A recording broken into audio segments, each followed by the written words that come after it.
You think that to disprove all their narratives, you need to pull out some science and pull out some sort of research and logical thinking and sound super, super smart with a big degree or something. Trust me, you don't, okay? Because think about it. Did anybody ever ask for your science or the research when it was talking about the COVID vaccine, how safe it was or how deadly COVID was? Were the people that believe in climate change, have they ever asked for data and research? No, they've not. They've sat there, heard one little talking point. If you cut the tree down, then there's less carbon, so that cannot offset the methane, and then the greenhouse ozone layer, hot planet. You don't like. They genuinely believe this nonsense. They don't look anything up for themselves. They sit there and follow the narrative. So you need to create an appealing narrative. You don't need to show them any logic. There is logic behind it, right? There is plenty of science disproving the narrative, but it's not going to cut it. It's never the smart sides that's won. That's why they're always winning, because it's not about the research. Because if it's about the research, then we'd be winning all the time. People would always be awake. But no, it's who's the strongest propaganda force. Propaganda isn't necessarily bad. It's, you could be making propaganda, putting everywhere that 2 plus 2 is 4. It's true. So you can make that what you will.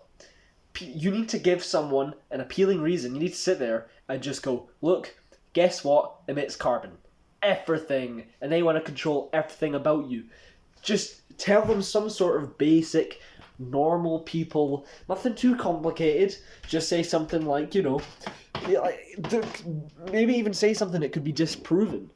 So I don't know if this can be disproven. Probably not, because the climatologists are idiots.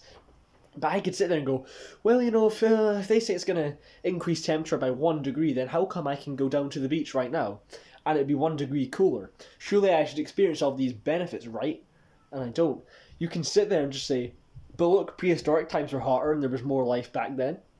Just say these simple things. Stop trying to, well, I read this paper by random Chinese guy that is against these. Just be like, just use the normie logic and just be like, they just want to control you.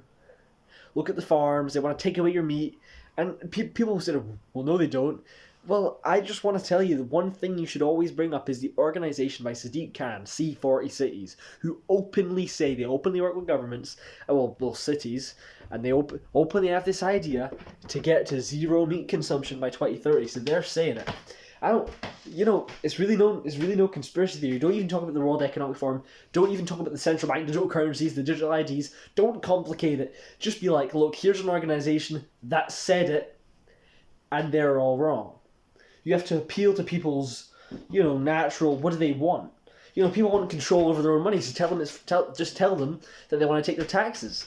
Now, that's actually true. They do want to take their taxes. But I'm just saying, you have to sort of manufacture the argument that you're going to use depending on the person. If someone is not so well off, you have to go, they're trying to take the tax money. Or maybe if someone's rich, but they're trying, they're not so big fan of tax. Tell them that. If someone goes to the gym, then tell them all that meat that you like to eat to build your muscle, they're trying to take it away. Just very, very simple stuff to sit there and start, well, the science says. People never listen to the science, because if people were listening to the science, then that's what they'd be doing on the BBC. That's what they'd be doing on these government mainstream media things. They'd be sitting there citing the science.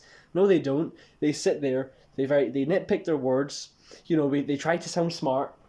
They just try to brainwash people. They don't go for anything. That's all they do. So it's all about, they're always playing this game of manipulation and deception. Now we can sit there and say these are evil tactics, but the thing is, they're the tactics that win. They keep using them, and we are not. And as a result of that, people are dying. People are getting poorer. People are losing their freedoms. So I don't know, because maybe we're, by trying to be more moral, leading to worse circumstance for our future selves and our future people. So maybe we should be trying to take one or two of their little tactics.